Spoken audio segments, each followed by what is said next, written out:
Hola, no te quiero hacer perder mucho el tiempo, así que voy directa al grano. Si quieres escuchar el audiolibro completo, echa un vistazo al enlace en la descripción. Podrás disfrutar de una prueba totalmente gratuita que te dará acceso a un amplio catálogo de audiolibros. Pero espera, que hay más. Por si todavía tienes dudas, a continuación te dejo con un pequeño fragmento del audiolibro. Disfrútalo.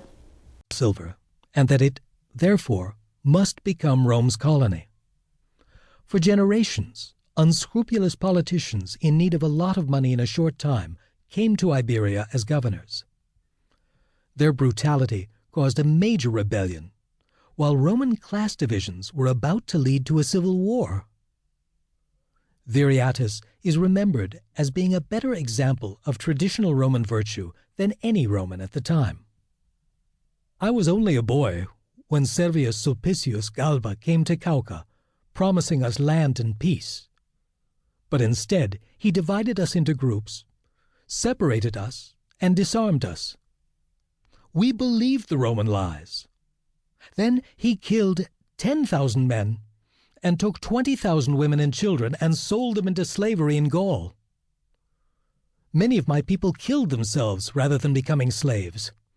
They ate poisonous sardonia flowers and died with a sardonic grin that horrified the Romans. I remember it well. Some senators in Rome complained about Galba's conduct, but there was no justice. To them, we're disposable. Romans divide their own people into patricians and plebeians. Patrician officers don't deserve their rank, and their plebeian soldiers don't respect their superior officers. Patricians and plebeians hate each other more than they hate us. There are Roman renegades in my camp who tell me that I act more like the great heroes of Rome than those soft, fat legates and proconsuls Rome is sending to kill me. I live here with my men, dress, eat, and sleep exactly as they do.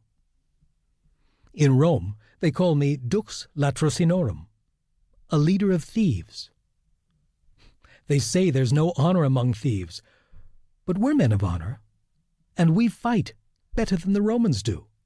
They copy our tactics. They even copy our swords, but they don't do it very well. My people suffer. They need peace immediately, and the Romans claim to be offering it.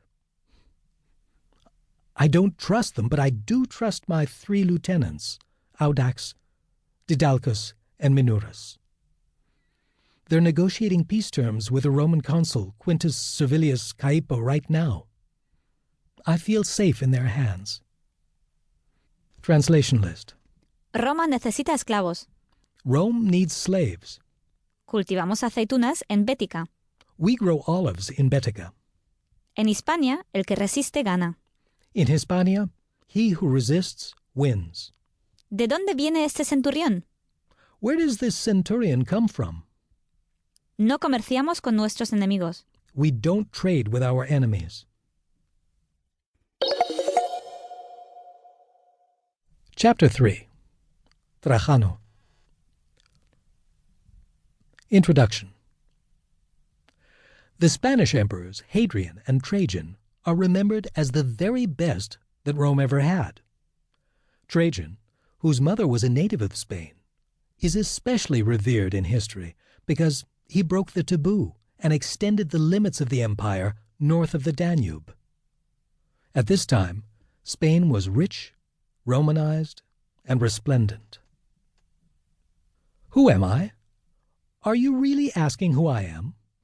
I'm none other than the first Roman emperor not born in Italy. I'm from the province of Bética in Hispania. My mother's people were the Turdetani, a truly ancient civilization. When did that civilization exist? When Rome was still an empty swamp near the Tiber, our land was called Tartessus. It was famous all over the Mediterranean for its gold, its commerce, and its 6,000-year tradition of law.